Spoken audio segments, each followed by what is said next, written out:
पश्यति पुत्रं पश्यति पौत्रं प्रप्रदया पशुधर्मधनैर्ध्यायते यस्यैवं होग्यहोत्रञ्जुह्वति यौतेन देवं वेद सुकृतं मा देवेषु देवेषु मा सुकृतको सुकृतं मा देवेषु सुकृतमिति सुकृतं मा देवेषु देवेषु मा देवेषु ब्रूतात् ब्रूतात् देवेषु मा देवेषु ब्रूतात् देवेषु ब्रूतात् ब्रूतात् देवेषु देवेषु ब्रूतादिति ब्रूतात् देवेषु देवेषु ब्रूतादिति ब्रूतादिति ब्रूतात् ब्रूतादिति देवेभ्यो देवेभ्य इति ब्रूतात् ब्रूतादिति देवेभ्यः इति देवेभ्यो देवेभ्य इति देवेभ्य एवैव देवेभ्य इति देवेभ्य एव देवेभ्य एवैव देवेभ्यो देवेभ्य एवैनमेनमेव देवेभ्यो देवेभ्य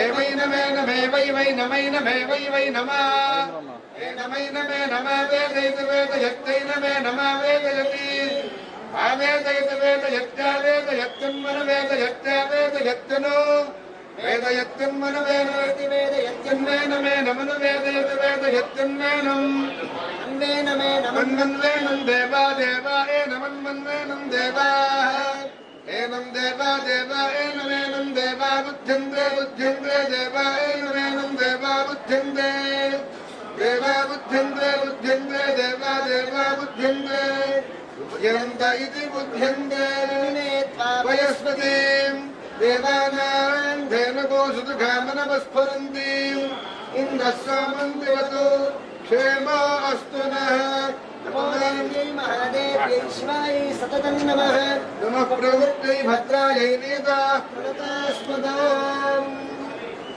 सर्वमानं भवति सदाय पुरुषस्यतेन्द्रिय आयुष्येवेन्द्रिये प्रतिष्ठति मनोरथाः परिपूर्णाः भवन्तु मनस्सङ्कल्पसिद्धिरस्तु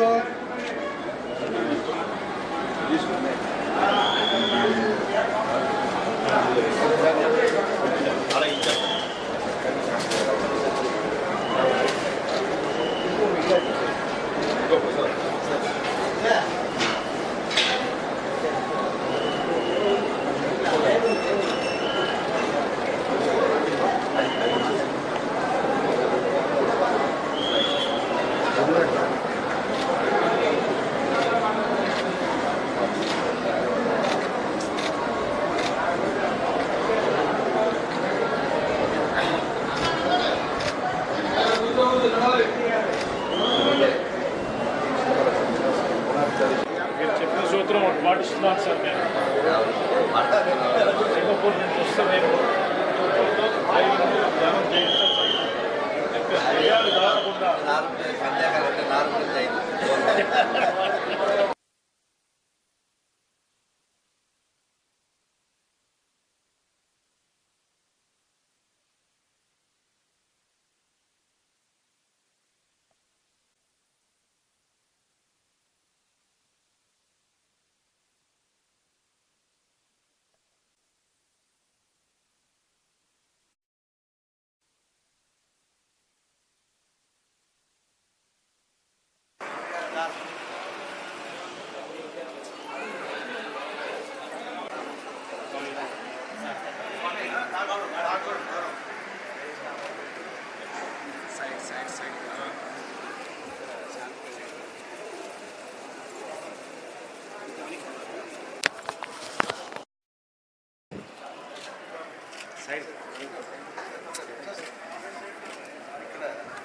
జగన్మాత ఆలయం దుర్గా మల్లేశ్వర స్వామి దేవస్థానంలో ఈవేళ ఈవో గారు శ్రీమాన్ రామారావు గారి దగ్గర ఉండి నాకు అమ్మవారి దర్శనం అయ్యవారి దర్శనం కూడా చేయించారు. ఇక్కడికి కేబిఎన్ కళాశాలలో మల్లేశ్వర స్వామి దేవస్థానం వారి ఆధ్వర్యంలోనే శంకరాచార్య స్వామి రచించిన కనకదుర్గానంద లహరి స్తోత్రం మీద 2 రోజుల ప్రవచనం కోసం అదృష్టవశాత్తు ఇక్కడికి రావడం జరిగింది. ఆ సందర్భంగా కార్తీక మాసమైనా ఆదివారమైనా తప్పనిసరి అమ్మవారి యొక్క దర్శనానికి వచ్చాం. భక్తులు మమ్మల్ని మన్నించాలి, మా కోసం అందరినీ ఆపేస్తారు. కానీ మరి వచ్చినప్పుడే వినియోగించుకోవాలి కాబట్టి నేను వారి కోరిక మీద నేను దర్శనానికి వచ్చాను. నా జన్మ ధన్యమైంది నిజంగాను. జగన్మాత యొక్క ప్రత్యేకత ఏమిటి అంటే మాత, లోకమాత ఈ రెండిటి మధ్య తేడాన్ని గమనించండి. మాత అంటే మన తల్లి, జగన్మాత అంటే జగత్తంతటికి తల్లి. ఈ ఒక్క జగత్తు అనేది ఉండి తప్పితే తేడా ఏం లేదు. నిజానికి కన్న తల్లికి, లోకమాత కనకదుర్గాదేవికి తేడా ఏమీ లేదు, జగత్తు మధ్యలో ఉంది. ఎలాగో శంకరాచార్య జగన్ మిథ్య అన్నారు, జగత్తు లేదు అన్నారు. అంచేత తన తల్లికి జగన్మాతకి తేడా ఏమీ లేదు. అంచేత మన ఇంట్లో ఉన్న తల్లిదండ్రులను గౌరవించి వాళ్ళని వృద్ధాశ్రమాల పాలు చేయకుండా ఇంట్లోనే ఉండి కొడుకు కోడలు చూసుకోగలిగితే ఇక్కడి నుంచే దుర్గాదేవి వారందరినీ ఆశీర్వదిస్తుంది. నేను సమాజ హితం కోరేవాడిని ముఖ్యంగాను.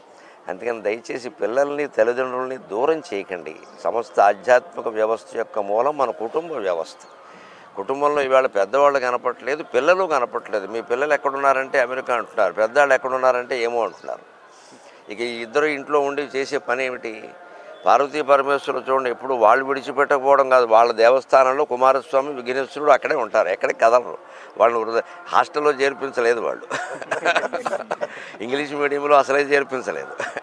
అందుకనే వాళ్ళు బాగా పెంచారు. మనకి లలితా సహస్రంలో ఉంటుంది అమ్మవారి పిల్లల్ని ఎలా పెంచిందంటే కుమార గణనాథాంబ తుష్టి పుష్టిర్మతిర్ధృతి శాంతి స్వస్తిమతి కాంతిర్నందిని విఘ్ననాశిని అని ఉంటుంది. పిల్లల్ని ఎలా పెంచాలంటే తుష్టికి పుష్టికి మతికి ధృతికి ముందు వాడు సంతోషించేటువంటి ఆహారం పెట్టాలి, అది పుష్టి పోషక విలువలు కూడా ఉండాలి. మతికి మేధాశక్తి పెరిగేలా చేయాలి. ఇవాళ అన్ని రకాల ఉన్నాయి, ధృతి లేదండి. చాలామంది విద్యార్థులకి ధృతి లేదు, ధైర్యం లేదు. ఆ ధైర్యం వచ్చేలా పిల్లల్ని పెంచాలి. లలితా సహస్రంలో స్పష్టంగా చెప్పారు. అమ్మాయిల పెంపకంలో ఇంకాస్త జాగ్రత్త తీసుకోవాల్సిన శాంతి స్వస్తి మతి కాంతి నందిని. నందిని అంటే అమ్మాయి, నందనుడు అంటే కుమార్తె, నందిని అంటే అమ్మాయి. అమ్మాయిని అత్తారింటికి పంపినా, ఉద్యోగానికి పంపినా, చదువుకు పంపినా శాంతికి ముందు వాతావరణం అక్కడ కాపురంలో శాంతిగా ఉండాలి. ఇవి వెళ్ళి గొడవలు పెట్టకూడదు. స్వస్తిమతి అందరికీ ఉభయ వంశాలకి శుభప్రదంగా ఉండాలి. కాంతికి అంతేకాదు తేజోవంతంగా శోభాయమానంగా అమ్మవారు వెలిగినట్టే అమ్మాయిలందరూ వెలగాలి హాయిగాను. అలాగా పిల్లల పెంపకం గురించి కూడా లలితా సహస్రంలో చెబుతారు. మన పిల్లల్ని మనం సక్రమంగా పెంచితే, మన పెద్దల్ని మనం గౌరవంగా చూసుకుంటే అమ్మవారి యొక్క కరుణ అందరికీ లభిస్తుంది. నేను చెప్పదలుచుకున్నది అదే. సెలవు.